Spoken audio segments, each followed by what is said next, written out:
The US is chasing Huawei for a long time, and Germany is one of the key markets that the US government pursued as well, but it seems like this European giant has refused to ban the Chinese telecom maker.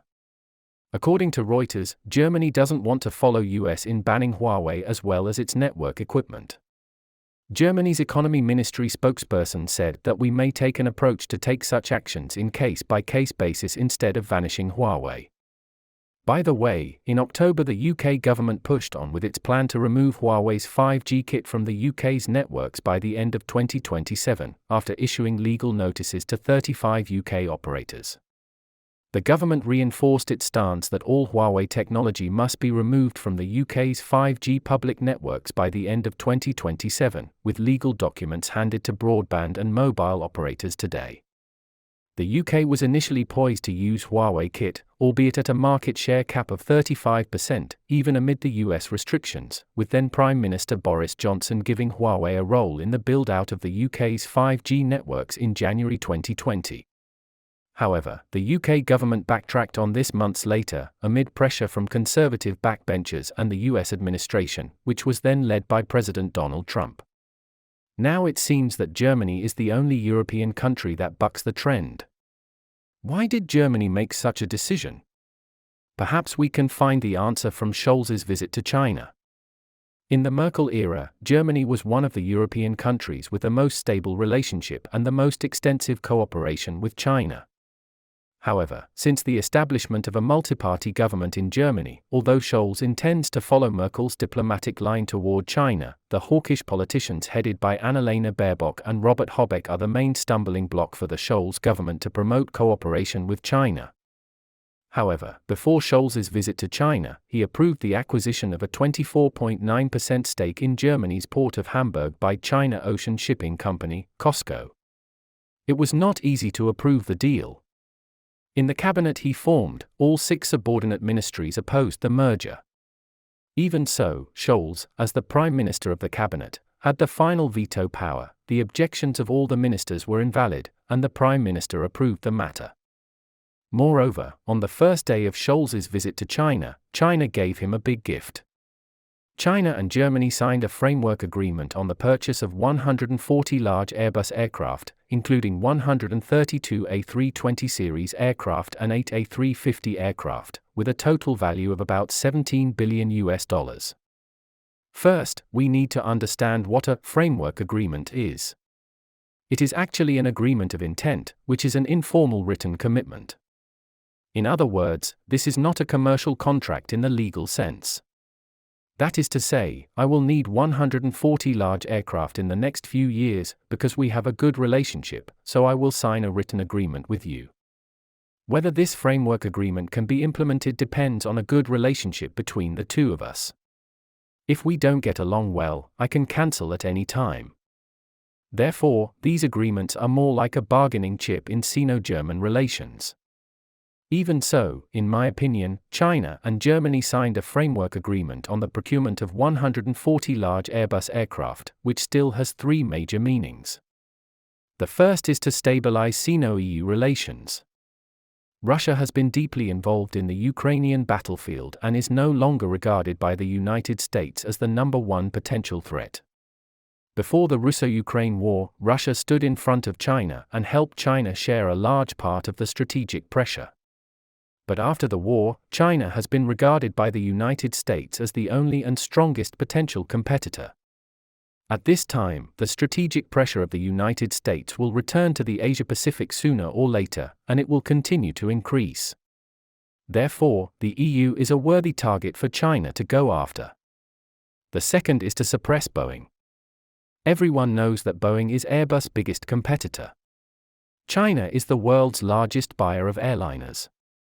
In the era of friendly relations between China and the United States, in the 5 years from 2012 to 2017 alone, Boeing made more than $80 billion in profits in the Chinese market.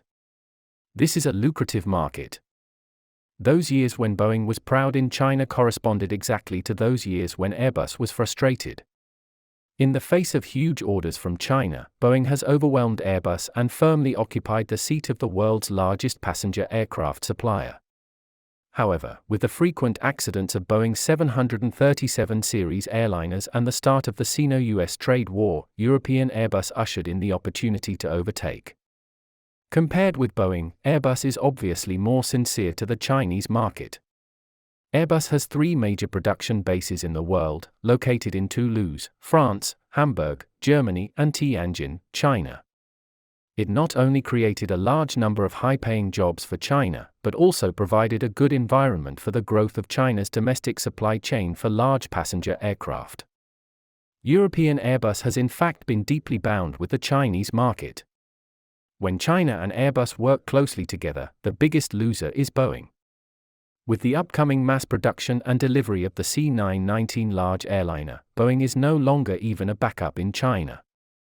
Under the cooperation between China and Europe, in theory, Boeing is likely to be kicked out of China in the future, and can only do some after-sales work in China to maintain old aircraft. Or, GM and Honeywell can become suppliers of C919 and make money from components. What if US suppliers restrict the export of parts for the C919? Okay, then China will directly buy Airbus aircraft. Anyway, Airbus's final assembly line is in Tianjin, which cannot be moved. Or China can just stop buying American parts. Not only can the United States not make money in China, but it can also force China's large aircraft supply chain to fully localize. Trade wars are always mutually injurious. Sanctions can make it difficult for certain Chinese companies to breathe, but they are also the ones that cause certain American companies to suffer. The third is that China has purchased Boeing aircraft in large quantities since the 1990s. Among them, a total of 7,745 Boeing 737 series aircraft have been delivered. The Boeing 737 series also accounts for as much as 40% of the active aircraft of Chinese airlines. Generally speaking, the service life of a Boeing 737 is 25 years, and the average service life of an Airbus A320 is 23.5 years. After entering 2022, a large number of old models in the active service of major Chinese airlines have entered the retirement renewal period. According to Boeing's forecast, in the next 20 years, China's civil aviation demand for new passenger aircraft will be as high as 8,500.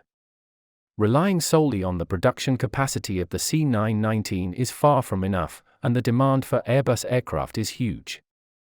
In my opinion, China-EU relations will not be smooth sailing in the future, but will surely show a spiral upward trend. Because China and Europe have many overlapping national interests. Especially after the completion of China's Tiangong space station, EU astronauts are very eager to be stationed in China's Tiangong space station. In addition, China's plan to build a permanent base on the moon has also been confirmed. With the strength of the EU alone, the EU can neither build a space station nor a moon base. In terms of aerospace, there is huge room for cooperation between China and Europe. If the EU wants to maximize its interests, it must bet on both sides of China and the United States, rather than leaning towards the United States. Therefore, this is also the reason why Germany refuses to ban Huawei comprehensively. Well, thanks for listening. Please put your comments below and share your insightful ideas. Thank you so much for your continuous support. Your precious time with us is highly appreciated. See you.